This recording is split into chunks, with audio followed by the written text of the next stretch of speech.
안녕하세요. 모두 코딩하자입니다. 네, 오늘 주제는 국비 지원에 가기 전에 하면 좋은 것들에 대해 주제를 말씀드리려고 해요. 제가 이 영상을 찍게 된 이유가 아무래도 저희 오픈톡방에 오셔서 많이 질문 주시는 것 중에 하나가 아무래도 국비 지원은 이제 한 번밖에 다닐 수가 없잖아요. 다닐 수가 없다, 그렇게밖에 할 수가 없다 보니까 좀 더 신중하고 좀 걱정이 되게 많으신 분들이 많으시더라고요. 그리고 아무래도 이제 비전공자 분들이시다 보니까 지식도 많이 없고 커리큘럼을 봐도 잘 어떻게 들어가 있는지 잘 모르겠고 그래서 그런 고민들이 많으신 분들이 계셔서 제가 이제 저희 채팅방에서는 제가 이제 채팅으로 이제 말씀을 드리지만 저희 채팅방에 안 오시는 분들도 이 영상을 통해서라도 조금이나마 좀 도움이 되셨으면 하는 마음에 이렇게 영상을 제작하게 되었습니다. 네, 일단은 뭐 영상을 많이 보신 분들은 아시겠지만 물론 뭐 다들 코딩을 하고 가면 좋겠죠, 아무래도. 일단 제일 중요한 게 코딩이니까. 근데 저는 그것도 맞다고는 당연히 생각을 하지만 저는 제일 중요한 게 일단은 무작정 코딩만 하는 것도 또 중요하다고 생각은 하지 않아요. 일단 제가 생각했을 때는, 왜냐면 저는 이제 아무것도 모르는 상태에서 학원을 갔고 그러고 또 이제 계속 막 부딪히면서 이제 취업을 하고 이제 이직도 하게 되었지만, 이제 저처럼 이렇게 고생을 하는 것보다는 좀 더 쉽게 개발을 하고 취업을 할 수 있게끔 저는 좀 도와드리고 싶거든요. 그래서 제가 생각했을 때는 제일 좋은 거는 일단 내가 하고 싶은 거를 찾는 거예요. 그러니까 이게 뭐냐면요. 개발은 정말 다양해요. 뭐 인공지능이 있을 수도 있고요.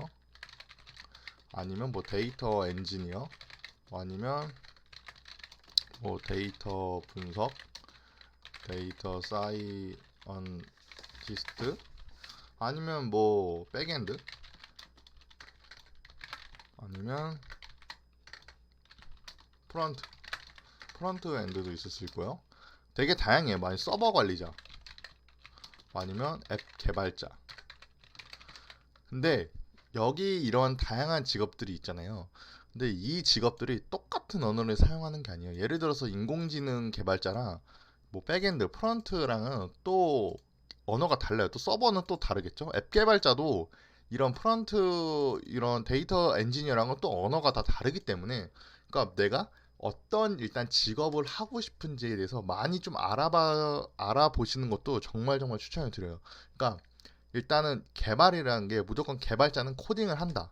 뭐 그것도 맞는 말이지만 어떤 개발자들은 어떤 코딩을 하고 어떤 개발자들은 어떤 코딩을 한다라는 그런 큰 틀은 미리 알고 그 개념을 가지고 있는 상태에서 국비 지원을 선택하시는 것도 좋아요. 왜냐면 예를 들어서 나는 앱 개발자가 되고 싶은데 앱 개발자는 어떤 언어를 써야 되는지를 미리 알고 좀 숙지를 해두면 어 그러면은 그쪽 관련해서 커리큘럼을 좀 보면 어 얘는 뭐 예를 들어 뭐 플러터 뭐 아니면 뭐 리젝트 이런 게 다양하게 많지만 언어를 플러터나 해보시다가 난 좀 플러터 쪽에 좀 더 맞는 것 같다 하면은 그쪽 관련돼서 국비 지원을 찾아보시면 좀 더 아무래도 그런 국비 지원을 선택하는데 좀 더 수월하겠죠. 그리고 진짜 뭐 애들은 나는 뭐 인공지능 개발자가 하고 싶다. 그러면은 파이썬으로 하시는 것도 좋고요. 아니면 데이터 엔지니어를 하고 싶다 하면은 데이터 엔지니어는 아무래도 데이터를 관리하는 쪽이다 보니까 파이썬도 중요하지만 SQL 언어도 정말 중요해요. 왜냐면 아무래도 그 데이터 자체는 거의 SQL로 많이들 활용을 하니까요. 그런 SQL에 좀 더 커리큘럼이 중점되어 있는 데를 국비전을 선택하면 되겠죠.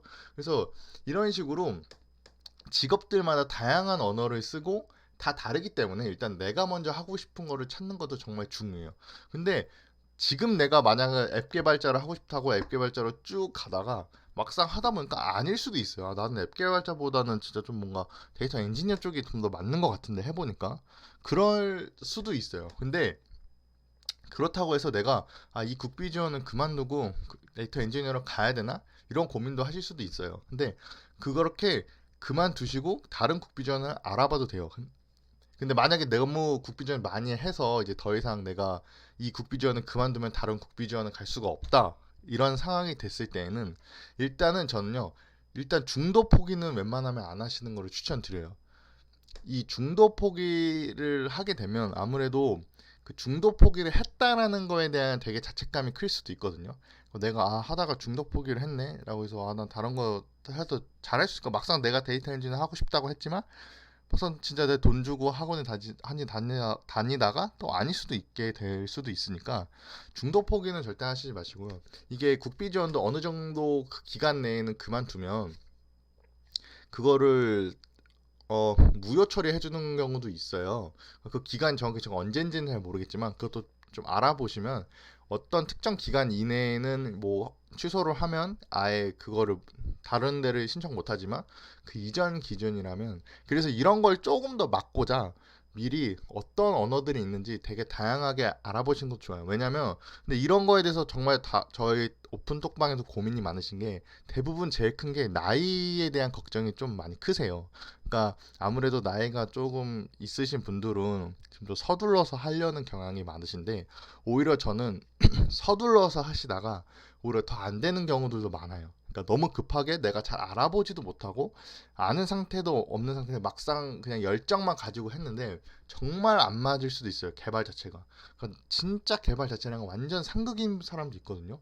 근데 이미 그거에 대한 기간이 지났고 이미 난 거기에 투자를 했고 시간도 썼는데 또 막상 그만두긴 아까운데 코딩이랑 정말 안 맞는 분도 계셔서 저는 그런 분들한테도 충분히 알아보고 하셔도 된다. 그러니까 내가 진짜 개발자 하고 싶은 이유에 대해서 좀 더 생각을 해보고 더 많이 알아보고 그때 국비지원은 가도 늦지 않은 게, 만약에 이런 경우도 있었어요. 저희 제가 다니던 학원에서도 정말 많이 알아보시고 공부를 하신 분들은요, 국비지원을 다니는 중간에 취업을 하시는 분들도 많아요.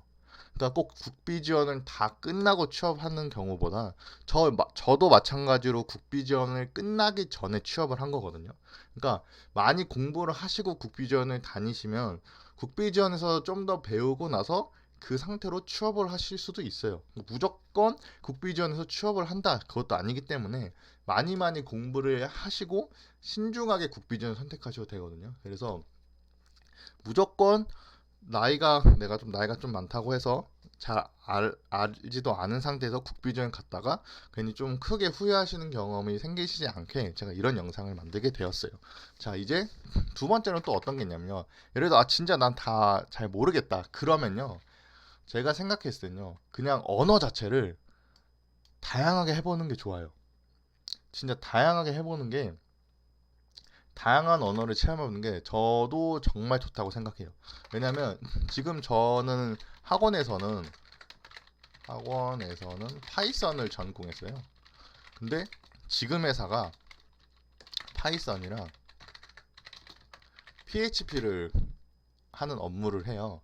파이썬으로 백엔드를 하고 PHP로 프론트엔드를 좀 약간 이런 식으로 하는데, 저는 이 회사에서 PHP를 처음 써봤거든요. 파이썬이랑도 달라요. 그러니까 흐름 자체는, 또 언어 자체가요, 객체지향 언어면 결국에는 클래스로 되어 있어서 흐름 자체는 다 비슷하지만 이 언어 자체를 쓰는 게 정말 다른 게, 예를 들어 파이썬은 and 이런 식으로 쓰는데 이거를 PHP는 이제 파이썬은 이런 식으로 쓰고요. PHP는 이제 이런 식으로 써요. 그러니까 이런 사용법 자체가 흐름은 똑같아요. 그리고 이것도 또 똑같이 그리고지만 흐름 자체는 똑같지만 사용하는 언어가 다르기 때문에 미리 국비 지원을 이제 다니시기 전에 진짜 뭐 플러터든 리액트든 자바든 스프링이든 SQL 이런 다양한 언어를 해보시면요, 그러니까 막 너무 깊게 파고드는 게 아니고 진짜 그냥 잠깐 뭐 체험하듯이 잠깐 이렇게 다양한 언어를 해보시면요, 본인에 맞는 언어가 있어요. 물론 파이썬 자체가 언어가 쉬워요. 개발하는 것 자체가, 그러니까 코딩을 작성하는 자체가 쉬운데, 그렇다고 또 무작정 사람들이 난 파이썬이 맞아 라고 하는 분들 없거든요. 오히려 난 자바가 더 맞아 이렇게 하시는 분들도 있기 때문에 다양한 언어를 체험해 보시고, 내가 만약에 나는 뭐 국비지원 뭐 데이터 엔지니어든 뭐 아니면 뭐 인공지능 개발자든 뭐 백엔드는 프론터 그런 거 잘 모르겠지만 내가 언어를 해봤을 때 나는 좀 플러터가 좀 맞는 것 같아. 그러면 플러터는 앱 쪽 개발이니까 그냥 앱 쪽 개발을 좀 더 개발자에 대해서 좀 더 공부를 해볼까 하면서 앱 개발자에 대해서 좀 더 알아보면 되는 거고, 나는 해볼까? 나 파이썬 좀 맞는 것 같아. 아무래도 파이썬 자체는 뭐 데이터 엔지니어, 뭐 인공지능 이런 것도 다양하게 있으니까 해보다가 난 좀 뭐 자바가 맞는 것 같아. 그럼 자바는 보통 이제 백엔드 쪽을 이제 많이 하니까 뭐 스프링 이런 쪽으로 공부를 하셔야 되는 거거든요. 그러니까 무작정 그냥 난 코딩만 해야지라는 것보다 다양한 언어를 뭐 하루는 파이썬, 다음 날은 자바, 뭐 그 다음 날은 뭐 아니면 뭐 SQL 이런 식으로 다양한 언어를 해보시고 그 다음에 내가 맞는 언어를 선택하셔도 됩니다.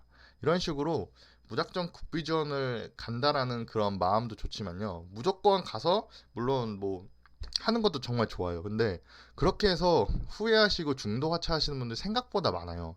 그러니까 그런 분들한테 제가 물어보면 너무 알아보지도 않은 상태에서 국비전 하니까 개발자랑 나랑 좀 안 맞는 것 같다라고 해서 대부분 다 그런 식으로 해서 이제 중도 하차를 하시거든요. 근데 중도 하차를 하게 되면 그 시간들이 너무 아깝잖아요. 예를 들어 3개월을 했어요.